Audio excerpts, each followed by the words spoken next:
Welcome back, ladies and gentlemen, with our main topic today. Muslims in Egypt and Muslims around the world are celebrating today the birth of Prophet Muhammad, peace be upon him. We are going to speak about Prophet Muhammad, his childhood, his youth, and the ethics that we learned from Prophet Muhammad and the lessons that we knew and received from him. To shed more light on this, we have the pleasure to have with us today our dear guest, Dr. Ismail Hamed, Professor of Islamic History and Civilization. Good afternoon, sir. Good afternoon. Doctor, this is a very beloved occasion for all Muslims here in Egypt and all around the world. Could you give us an idea about how was the Arabian Peninsula before the birth of Prophet Muhammad, peace be upon him, and an idea also about his childhood? Yeah, thank you for your kind invitation. Surely that we have a special day, special occasion for a special man.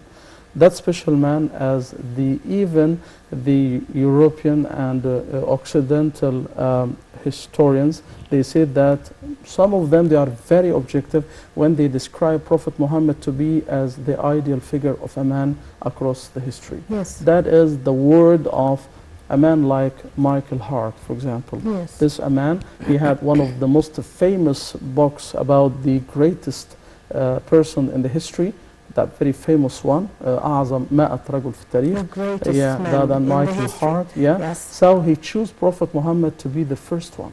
Yes. So I think that is a great sign for us to show the value of this special man, okay? And he said that he is the only leader, the only one who succeeded in the religious life, also in the same time with the secular life on the same time. With everything, he succeeded to make a great nation. Because as you said before, what about the Arabia before Prophet Muhammad and after? Yes. I think we have a big band between this and this. We have a big difference between fanatic tribes that they are fighting each other for anything, even for a donkey or whatever. Yes. And after that, with a strong nation, and to be after 100 years of the death Prophet Muhammad, to be the greatest nation in the earth. Yes. After just 100 years of the beginning of this message, and look at Prophet Muhammad during the 6th century and 7th century.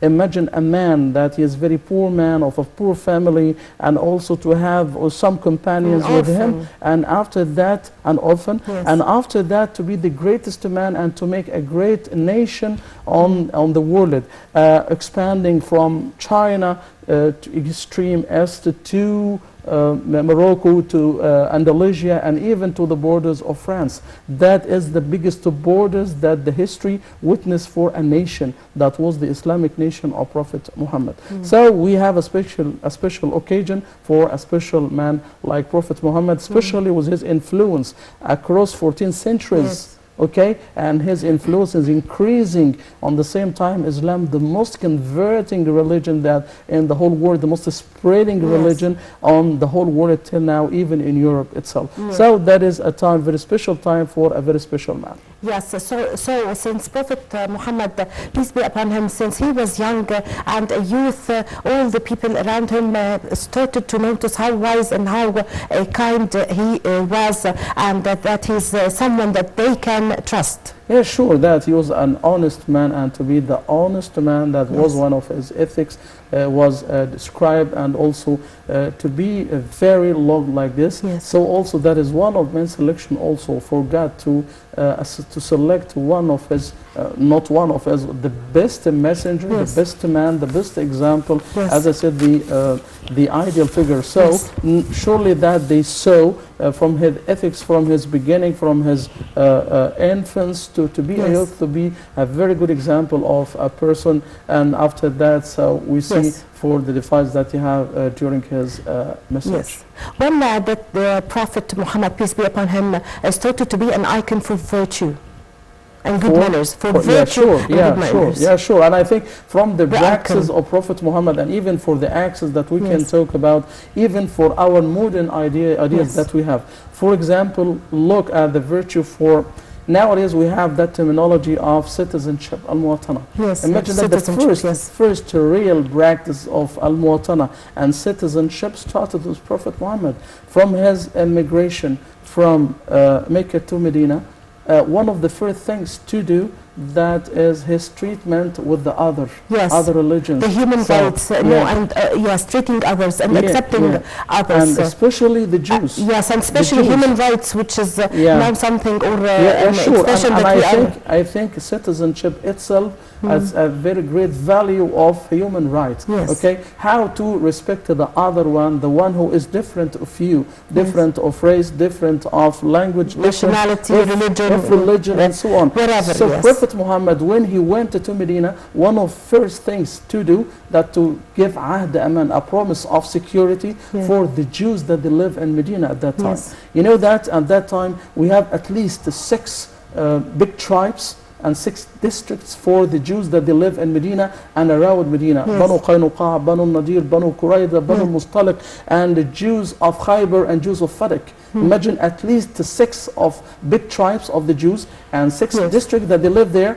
And look at the treatment of Prophet Muhammad with these people, with the other religions, okay, like the Jews, and to give them that pact. And this promise of security, that they have what we have. They have the same rights and the same duties that we have. لَهُمْ مَا لَنَا وَعَلَيْهِمْ مَا عَلَيْنَا. That is the text of that promise of Prophet Muhammad to the Jews, to respect the other one who is different of your religion. And I think this is a great example that we should follow Prophet Muhammad to deal with the others, okay, that they are different. And even imagine that if we deal about the others, what about the people, the partner of our nation, the partner that they live with us, even that they have a different religion. So that is a very important thing, that is to respect them. So that's also, we have that in Quran, lots of verses of Quran that urges the Muslim how to deal with the others, okay, special of religion, and so on. So we have great examples of the life of Prophet Muhammad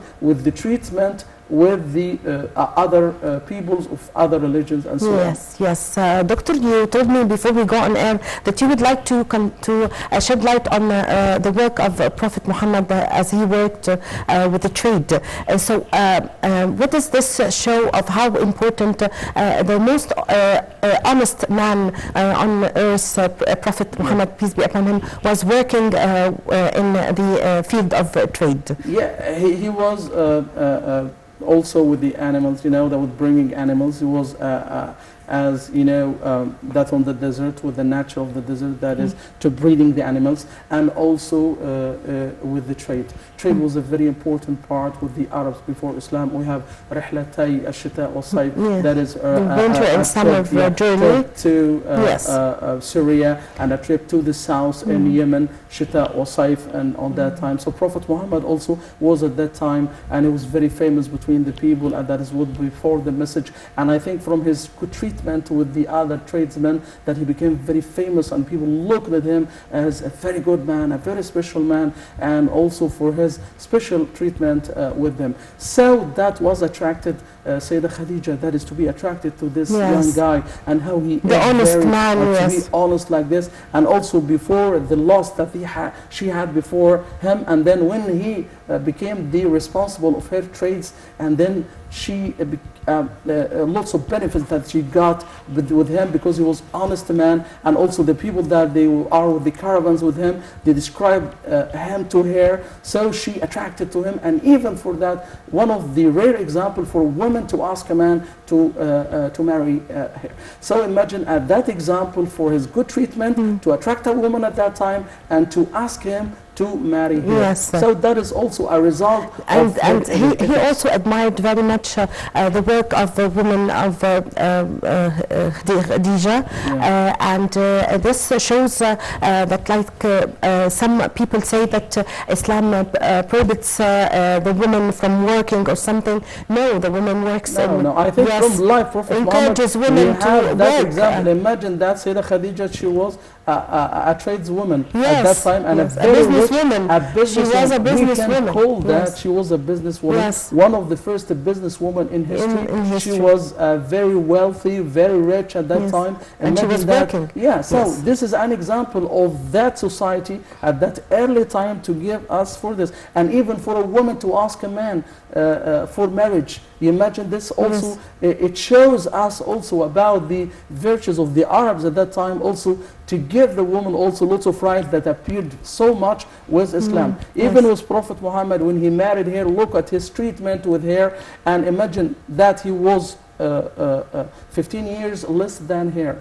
He married her, and she was elder than him 15 years. He was 25 years and she was 40 years. Imagine that big difference did not made him or make him not to marry. No, he was even with that difference of age that is to be attracted to her, and she asks him also for marriage. And then he treated her with very special way. Even after her death, every time he's reminding her, and he's talking with Sayyidah Aisha every time about Khadija, and even that she was dead at that time, he respected her even after her death. Concerning the lessons and the message that Prophet Muhammad, peace be upon him, have given us. Yeah, sure, and I the think virtues, and I think the morals. Every treatment, we have that from Hadith of Prophet Muhammad. Every time that we have these great lessons, great examples of the practice of Prophet Muhammad with everything, his mercy, his tolerance, his treatment with the women, with the orphans, for example, and also with the animals. Imagine that when he talked about a woman that she was a bad woman, and she helped a dog to drink, was about to die, and God make her to paradise, okay? Thanked her to help an animal to drink water. Now Islam is a religion is with lots of great virtues and ethics and morality that we have, and that we can take this from the life of Prophet Muhammad. What is the best way that we can celebrate the occasion of Prophet Muhammad? Celebrate of the life, his life, that's to know more about his life, his treatment, and to practice his treatment. And I think one of the best words that said about Prophet Muhammad was Sayyidah Aisha wanted to describe him. She said that he was a Quran walking on earth. A Quran, not just Quran to say the verse of Quran, but to practice the lessons and the virtues, the ethics of Quran with the life of Prophet Muhammad. I think all his treatment with everything can get the best lessons in our life. Yes, so what would you say, Doctor, as we are coming to an end of this discussion? I think also one of the best that said about this, وَمَا أَرْسَلْنَاكَ إِلَّا رَحْمَةً لِلْعَالَمِينَ. We send you as a mercy for the whole universe, for the whole world. I think a mercy that is a great thing, that is to be merciful with each other. So that is one of the best things that we can say. I thank you so much for coming today. Thank you for your valuable information, Dr. Ismail Hamed, Professor of Islamic History and Civilization. Thank you. I really had the pleasure to have you today. Thank you so much. Well, with this, my dear viewers, we come to the end of this episode of our program, Cairo Local Time. My name is Amal Mukhtar. Thank you for watching.